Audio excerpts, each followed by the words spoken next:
অল্প জায়গায় যেভাবে বাড়ি করা সম্ভব এটি ভিডিওর মাধ্যমে আপনাদেরকে দেখাবো। অবশ্যই আমাদের সঙ্গে থাকবেন, ভিডিওটা পুরো দেখার চেষ্টা করবেন।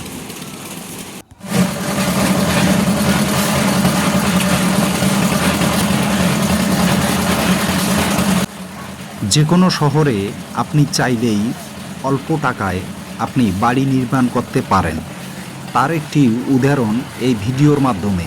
তো আমরা অনেকেই চিন্তা ভাবনা করি চাকরি শেষে একটা বাড়ি করব ছেলে মেয়েদের ভবিষ্যতের জন্য। তারা এই ভিডিওটা দেখতে পারেন এবং ভিডিওটা শেয়ার করে সবাইকে দেখার সুযোগও করে দেবেন।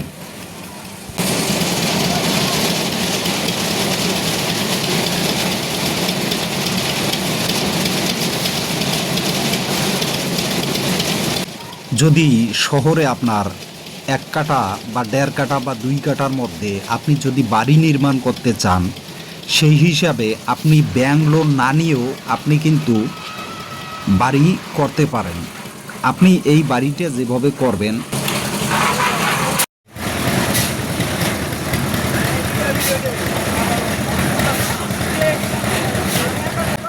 প্রথমত যেভাবে আপনি ব্যাংক লোন ছাড়া বাড়ি নির্মাণ করতে পারেন, প্রথমে আপনার কিছু টাকা থাকলে আপনি টিন শেড বাড়ি করে সেই বাড়িটি 5 বছর 6 বছর বা 10 বছর আপনি ভাড়া দিতে পারেন। সেই ভাড়ার টাকাটা আপনি আস্তে আস্তে আস্তে আস্তে জমাইতে পারেন। জমার পরে যখন বড় অঙ্কের একটা টাকা হবে, তখন কিন্তু আপনি আগে একতলা নির্মাণ করতে পারেন, একতলা ভবন।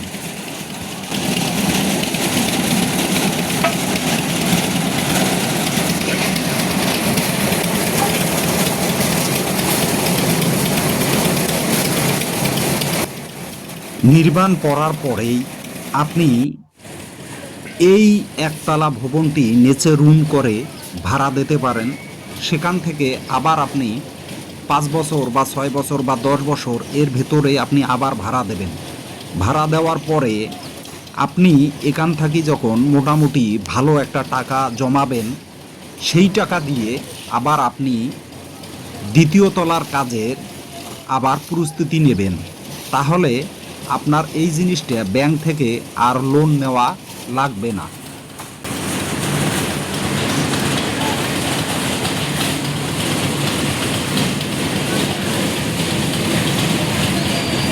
আপনার পরের ধাপের কাজ হলো, আপনি যখন 2 তলা ভবনটি কমপ্লিট হবে, নিচতলা এবং দোতলা দুটোই আপনি ভাড়া দেবেন। ভাড়া দিয়ে আবার আপনি এখান থেকে 5 বছর বা 10 বছর আপনি ভাড়ার টাকাটা জমাবেন। জমার পরে যখন আপনার মোটামুটি এখান থেকে ভালো একটা আবার অ্যামাউন্ট হবে, তখন ওই টাকাটা দিয়ে আপনি 3য় তলা কাজ কিন্তু শুরু করতে পারেন।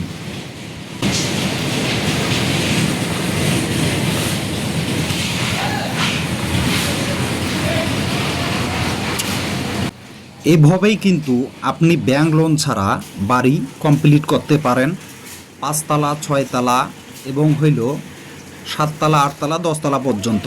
এভাবেই আপনি কিন্তু টাকা জমিয়ে আপনি নিজে ব্যাংক লোন ছাড়া বাড়ি করতে পারেন। আর আপনি যদি একবারেই পুরো কমপ্লিট করতে চান, সেই ক্ষেত্রে আপনি সফল নাও হতে পারেন। তবে বন্ধুরা, যদি ভিডিওটা আপনাদের নিম্নতম কোনো ভালো লাগে, অবশ্যই শেয়ার করে সবাইকে দেখার সুযোগ করে দেবেন। আসসালামু আলাইকুম, আল্লাহ হাফেজ।